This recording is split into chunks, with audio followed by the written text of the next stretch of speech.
Good evening sisters. YouTube channel अर्जित job points में आप सभी का स्वागत है। इस चैनल के माध्यम से हम स्वास्थ्य विभाग सहित विभिन्न विभागों से निकलने वाली भर्तियों के बारे में महत्वपूर्ण सूचनाएं प्रदान करते हैं।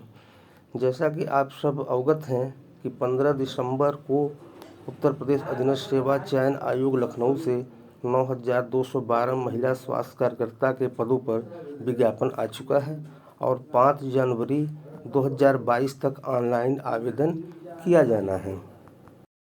ऑनलाइन आवेदन कैसे करना है इसके बारे में मैं कहना चाहूँगा कि सबसे पहले तो आप एडवर्टीजमेंट को कम से कम 3 से 4 बार बारीकी से अध्ययन कर लीजिए।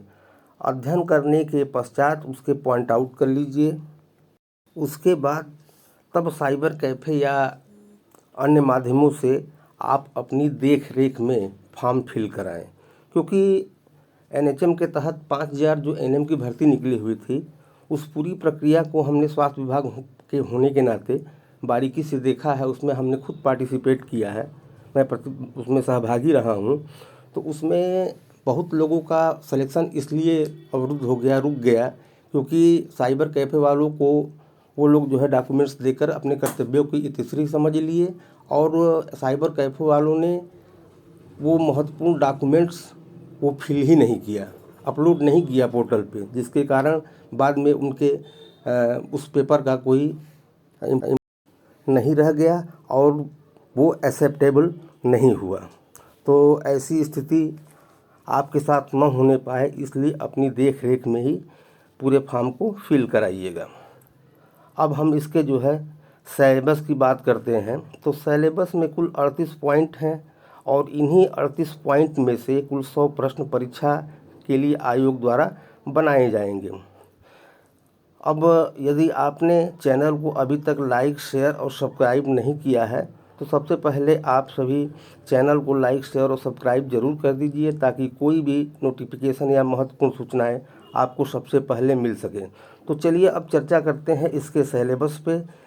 सिलेबस में कुल 38 बिंदु हैं। उसमें से कुछ टॉपिक सामान्य महत्व के हैं, कुछ बहुत ही इम्पॉर्टेंट हैं और कुछ मध्यम श्रेणी के हैं। तो कहने का मतलब ये है कि कुल मिलाकर के इन्हीं 38 पॉइंटों से आपके सारे क्वेश्चन बनेंगे, इसलिए सबके महत्व को हमें बराबर के तौर पे ही देखना पड़ेगा।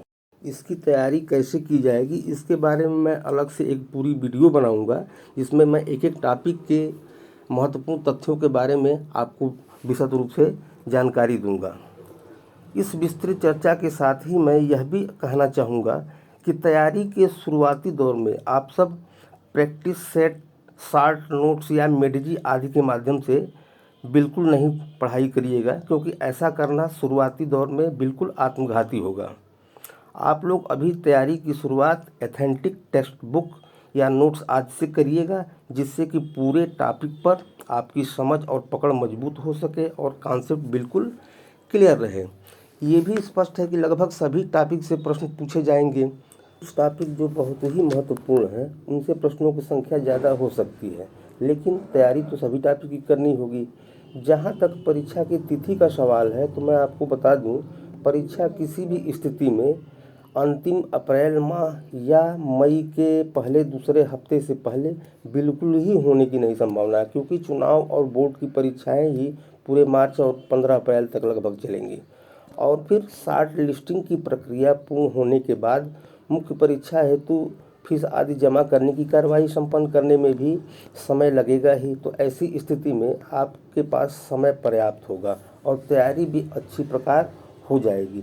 जब तैयारी कंप्लीट हो जाती है तब शॉर्ट नोट्स या प्रैक्टिस सेट की आवश्यकता पड़ती है, ताकि अपना मूल्यांकन आप स्वयं कर सकें और जहाँ कमी मिलती है उस टॉपिक पर पुनः स्टडी के माध्यम से आप अपनी पकड़ बना लेंगे। इस तरह जब तक परीक्षा संपन्न नहीं हो जाती तब तक आपको तैयारी में अनवरत लगे रहना है, जमे रहना है और रमे रहना है।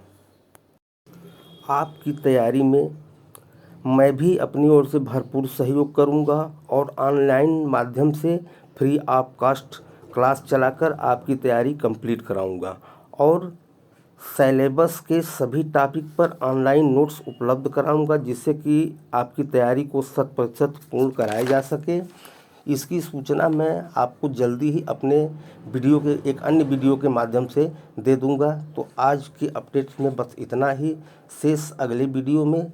तब तक के लिए बहुत बहुत धन्यवाद, आभार।